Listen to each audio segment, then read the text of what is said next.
Hi everybody and welcome back to the channel. Today I'm going to be doing a specific reading on the arrival of the Three-Eye Atlas comet or interstellar object, whatever it may be. Allegedly, it is going to make its closest approach to the sun on October 29th and 30th. And of course, this is right before Halloween when the veil is the thinnest, so I don't know what to expect. I have not looked into this before this moment. All right, this card fell down face down, so we're going to do two more cards. We'll keep that one in the middle. And we'll take two more from the top. And underneath the deck, we do have the sun. So we're talking about its closest approach to the sun, maybe its effect on the sun. I don't know what it's going to do, if it's going to affect like interplanetary gravity and cause earthquakes. Is it going to discharge some kind of electromagnetic pulse, and maybe, you know, we all get upgrades or downgrades or whatever you're talking about, downloads, some kind of energetic effect that it might have on the inhabitants of Earth. We don't know. And there's allegedly some kind of, here I'm going to zoom out, structure or creature that's been shown up, I guess, on the back of this asteroid. It kind of looks like, to me, it's like this whole Nessie picture again. You know, the longest time, the Loch Ness Monster hoax of this person that had a really bad quality photo and tried to say it was a monster. So I'm not looking at this through a lens of fear. I'm just here for information. So let's see what our first card is. We have the Knight of Discs. All right.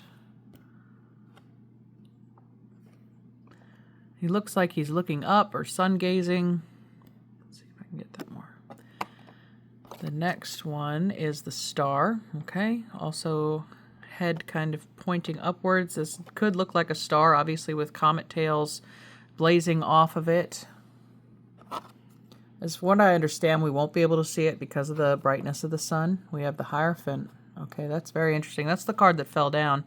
It's the teacher, the master, leader, guru, some religious. It's originally the Pope card, right? So we could see a lot of religious fanaticism surrounding this event. Next, we have the Emperor. Okay, could have to do again with a leader.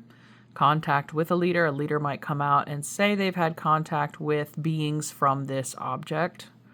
And finally, I mean, I placed this upside down. You could easily rotate it, but why is it upside down? The Empress. Okay, the Emperor and the Empress together. Maybe false Empress. Somebody who is not what they appear to be, maybe. But we have 4 out of 5 cards are major arcana, and we had the sun underneath it. So it seems like a huge event, obviously, for the entire planet is going to feel this. If you've been following my daily financial updates, that I came across a streak of days between October 26th and 29th, perhaps leading up to this perihelion, as it's called, when the object gets this close to the sun. So there seemed to be financial chaos, and this is all of a sudden coming to a stop here with the Knight of Discs. I mean, I don't know if you saw what that Netflix movie a couple years ago, Don't Look Up. And here we have like 2 people appearing to gaze upward towards the sky as if noticing something. I mean, of course, you know, everyone's entitled to their theories, but this Hierophant, this teacher, this advanced being may try to make contact with a king or queen, somebody who deems themselves royalties or elites, in a position of power, obviously. So by sign, we have Taurus, Aquarius, Taurus, Aries, Taurus. So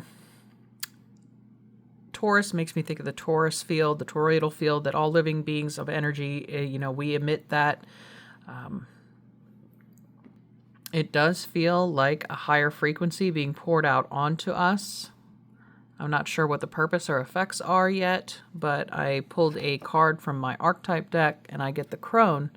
And number 13 being death, transformation. The Crone is the final stage of the Mother Maiden Crone trifecta there. So it speaks of ancient wisdom that's maybe being taught or passed on to humanity. being poured out over, the energy coming out over us. And also we had the sun under here, remember. So perhaps some of you will be receiving light codes, upgrades to your DNA, some healing, emotional, spiritual.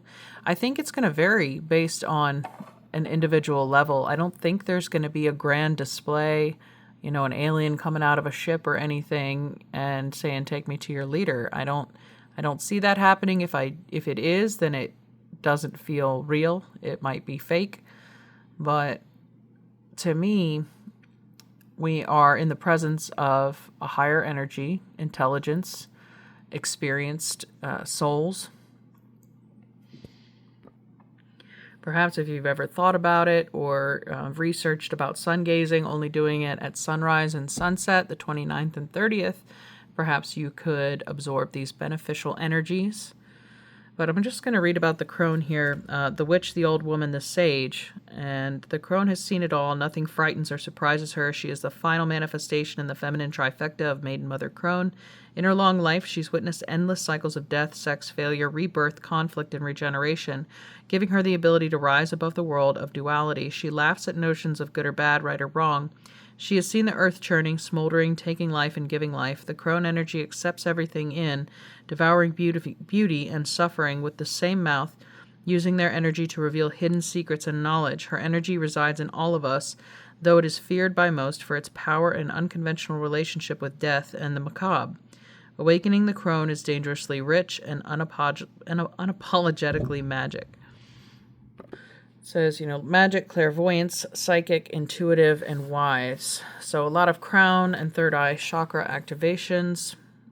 The crone is the master of letting go and residing in what is. She rejects nothing. The crone is often seen with the crow, smoke, night, and the moon.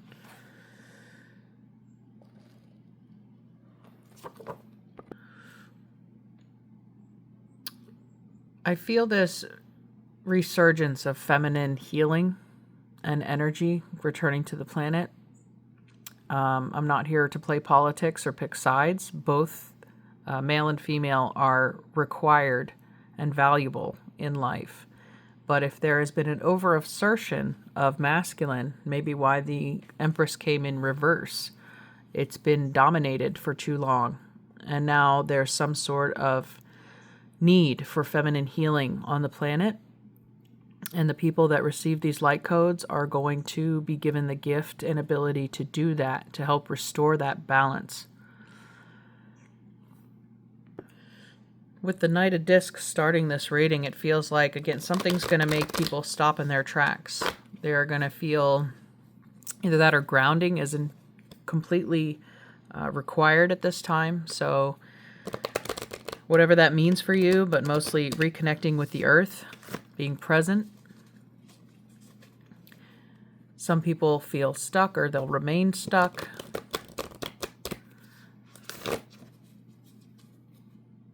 Some may be paralyzed with fear. Although, again, I don't see many negative cards in here. I guess it depends on what frequency you're vibrating at. You might see other people look or feel stunned. Let's find out if the Alchemy deck can bring us any more information.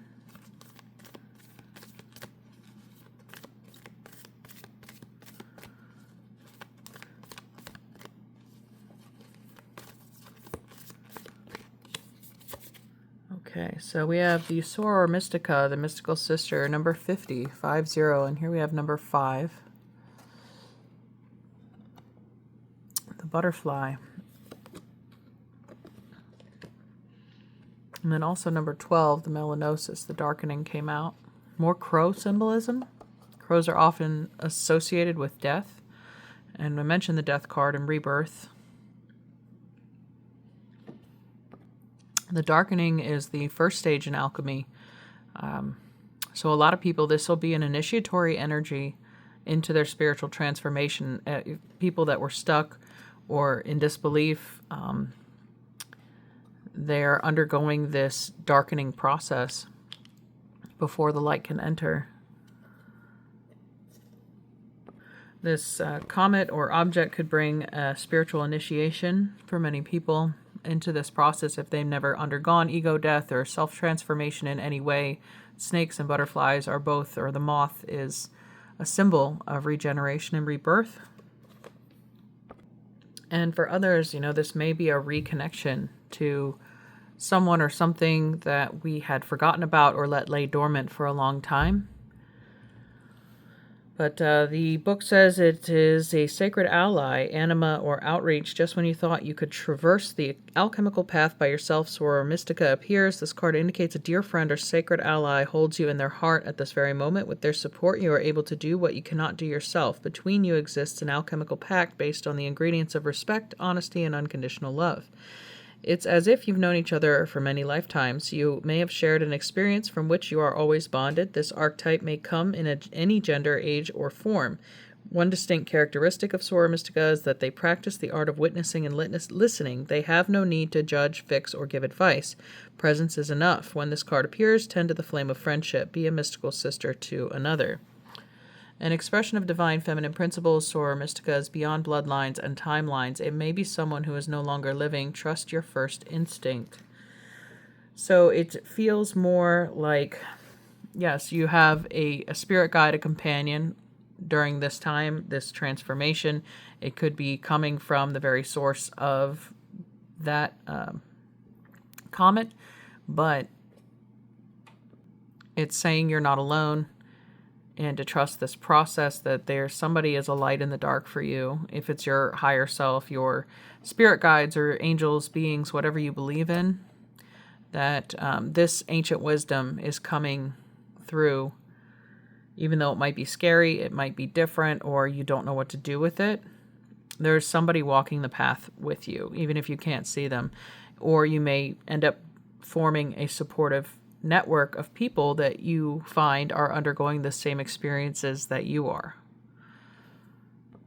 All right, so I'm just going to ask, is there intelligent life accompanying this object, the interstellar object 3i Atlas? Is there physical, biological, intelligent life on this surface or within it? All right, so I have Swiftness and the Knight of Swords, two really fast-moving cards. Obviously, it's coming in quick and leaving just as quick. I would say, yes, there is intelligent life, but I don't think it's in physical form. This is a lot of air and fire. So maybe we are unable to perceive it in this dimension from our perception. Doesn't mean they don't exist. That's why I feel like anybody who claims to represent a physical form of these beings is being deceptive, or who claims to speak on their behalf. I would just be aware of false prophets, humans trying to take advantage of a vulnerable population. So Mercury is a trickster. I mean, he's fast-talking, fast-moving salesperson, right? They're going to try and sell you on this belief that either they're coming for you or, like, you need our protection and give us all your money if you want to live. It feels very like high pressure, high stakes kind of interaction between humans, not so much between these higher beings. Okay, so under the deck then we have the Aeon, the Judgment card, beginning of a new Aeon. Again, it feels like a large energetic shift. There's a lot of energy being injected into the population that is open to receiving it. But this energy does feel hysterical for some people. I mean, it's fear and panic and anxiety are the lower vibration, and that's what is prolific on this planet, unfortunately. That, the leaders, we have the Emperor and the Empress and the Hierophant. Maybe it is the Pope standing up and saying, hey, we got this thing coming and it wants us to do this, and if you don't believe, I don't know, but then you're gonna suffer some consequence or whatever. So I just don't believe it. Always question everything, even me. Whatever I say, it's not, nothing is set in stone. So the advice, just stay grounded, go within, focus on receiving your own gnosis, your higher information from your guides, from your mystical sister, whatever it may be. I'm going to get one more piece of advice for us as the collective for this experience.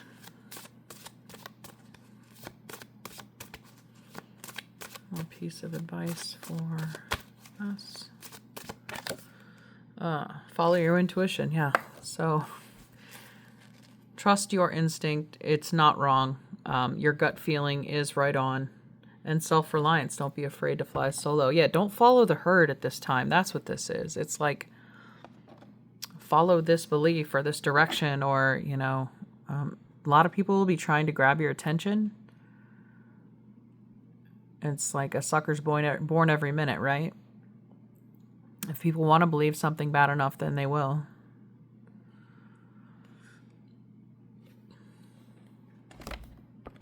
Overall, nothing to worry about. I got the don't worry, be happy card again. So I'm going to leave it at that.